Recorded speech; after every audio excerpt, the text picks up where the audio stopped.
Rivers of living water are going to flow out of men. Child of God, a time has come. If men doubt our God, crops shall testify of our God. If men still doubt of our God, trees shall testify of our God. The time has come whereby it's no longer going to be said that a man of God visited a certain place. They're going to say God visited that place.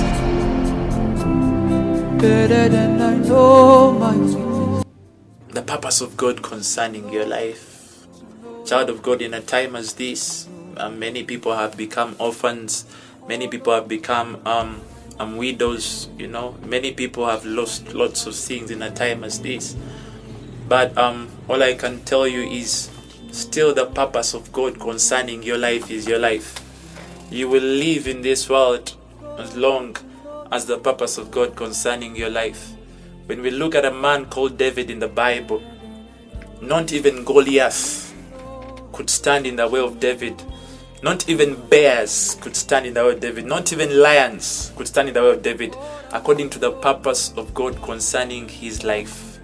Child of God, when you look at Joseph, when you look at Moses, it's only the purpose of God concerning your life. Child of God, God does not protect a human being. God does not protect people in general. God protects the purpose of God concerning your life. Child of God, the purpose of God concerning your life is the mandate at which you will continue to live as long in this world, because God protects his purpose. In the Bible, when we look at the man of God Moses, when Moses had died, many people had wept and wept and wept for days and days. But when Moses, after some few days when Moses had left, immediately we see God getting the exact purpose and putting it on Joshua, and we see Joshua taking the people to the promised land. So God's purpose cannot be stopped, child of God. Anything can fail, but his purpose cannot be stopped. So you will live as long as you are in this life because of the purpose of God concerning your life. We look at the man of God Hezekiah. Child of God, Hezekiah was so sick and he was going to die. And at that time, Hezekiah prayed to God and he told God, God, if I die, the grave will not worship you.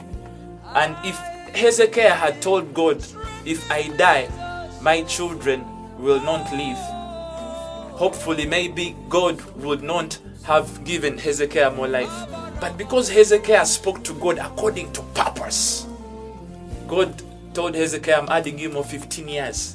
Why? Because Hezekiah was speaking about worship, and God feeds on our worship. God's food is our worship. Hezekiah worshipped God. He was God's worshipper. So God looked at a man who is speaking about the purpose of God concerning his life, and he said, I'm adding you more 15 years. So the purpose of God concerning our lives is basically our lives. We will live as long as we can because of his purpose concerning our lives.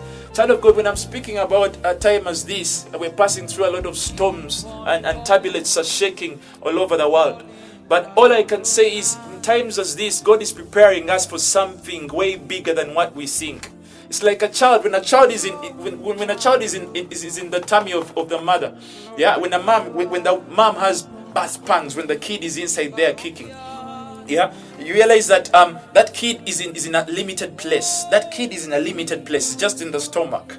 But there's a reason why God takes 1 year, 2 years, 3 years, 4 years, 1 month, 2 months, 3 months, 4 months, 5 months, until the 9th month for this kid to come out.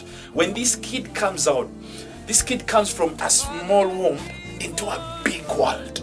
So, child of God, I speak in this kind of way that let's prepare for what is coming. I believe in the Spirit. There's a mighty wind coming by the Spirit that basically, like in the Bible, it says that I shall make a way in the wilderness and rivers in the desert.